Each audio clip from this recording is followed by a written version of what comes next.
Hello family, welcome to Just K, where we talk about everything that is health. We're talking about spiritual health. Now in the last video, I talked about the incarnation or birth of Jesus Christ.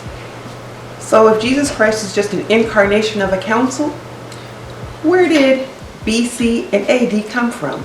And that's what we're talking about today. But first, to all my subscribers, I love you, I appreciate you, and thank you for joining me again. If you're new here, click on that subscribe button and the notification bell. It really helps me out, and I'm sure you'll enjoy these talks. The Council of Nicaea in the 14th century was able to cement the incarnation of Jesus Christ. However, other conflicts arose surrounding the Easter holiday. By the 6th century, a man named Dionysius Exiguus, an Italian-born Roman monk, who's also well studied in mathematics and astronomy, created what's called the Easter tablets or Easter tables. It is today considered the Christian era, and he did this in large part to settle the conflict that happened as a result of the Council of Nicaea and the conflict between Western Christians and Eastern Christians over the Easter holiday. He contended that Easter should be between March 25th and April 21st. And he was relying on an 80-year calendar cycle to come up with that equation. The calculation goes as follows. It is the beginning of the first lunar month, Nisan, which is March 8th through April 5th. It's inclusive to the lunar limits, which is the 15th through the 21st for Easter Sunday. The theory of the spring equinox being March 21st is the earliest possible time for Pascha or spring. The calendar limits for Pascha or the full moon being March 21st through April 18th. The festival for Easter itself, he contended, should be March 22nd through April 25th. All of this equated to Easter occurring the first Sunday following the 14th day of the lunar cycle. Then, using the Julian calendar, he renumbered the years, starting with 1 because Roman numerals didn't recognize 0 at that time, calling it the incarnation of Jesus Christ, or BC, Anno Domini. Easter tables begin in the year of 532, making it the Christian or incarnation era. The Julian calendar was created around 45 BC by Julius Caesar in an attempt to correct the Roman calendar that miscalculated the length of the solar year by 11 minutes, causing the calculation to eventually fall out of sync with the seasons.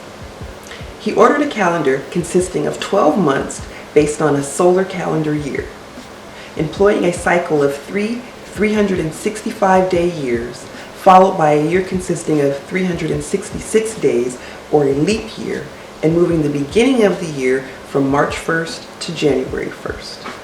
So, one more thing I want to deal with as we talk about Jesus Christ.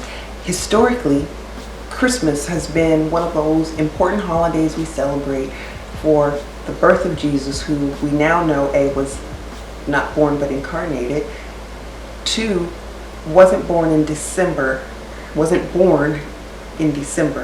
First thing you should know is during the Roman Empire, the celebration of the birth of a saint was not permitted. It was considered paganism, heresy. There were all of these things associated with it, and so if a saint was not to be celebrated, but if they were martyred, their martyrdom was to be celebrated. I found 2 different scenarios of the creation of Christmas. The first one is a holiday called Invicti Nati, and that happens on December 25th, and it was considered the day of the birth of the unconquered sun, or a Roman holiday celebrating the winter solstice or resurgence of the sun, meaning days were going to get longer after that. The holiday included gift giving, candle lighting, decorating your homes, and singing. There was also another holiday that was called Saturnalia. Saturnalia. It was a week-long period of unrest and lawlessness in the Roman Empire, and it was celebrated the week of December 17th to December 25th. What did Saturnalia include? Well, the courts were closed for an entire week, and Roman law dictated that you could not be punished for injuring people or damaging property during that week. Sounds a little purges kind of to me. Beginning of the week, the Roman Empire would choose a person that they called, it would be an enemy to the Roman people, and at that time it was usually a Jewish person, and they would be called on to represent the Lord of Misrule.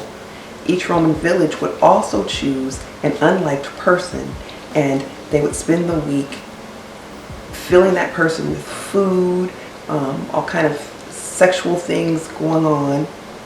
And at the end of that week, the festivals end.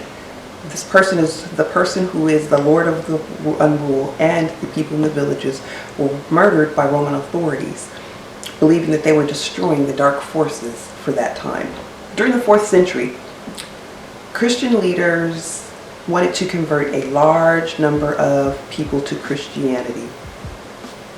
And so they did that by promising that they could still practice Saturnalia in the way that they've always done. So the holiday at that time was celebrated more or less as usual.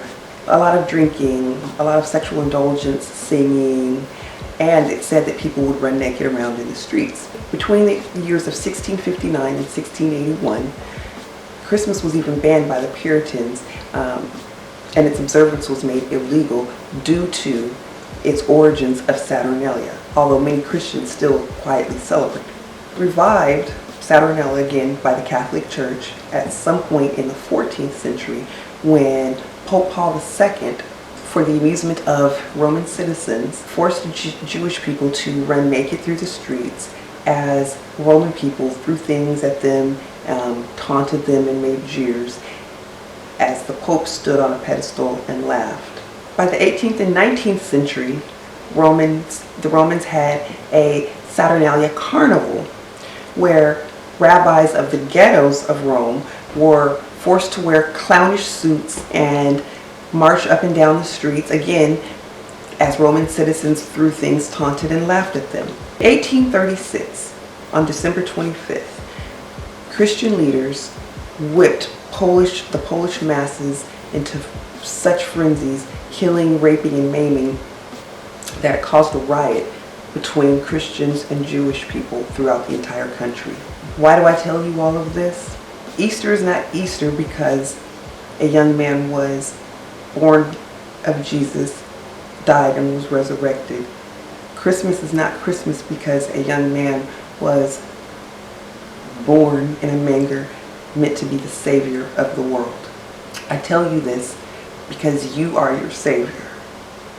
Does it go deeper? It does. How you're breathing, because the next video is going to get pretty deep. But until then, remember to like, subscribe, and click on that notification bell. And I'll see you then.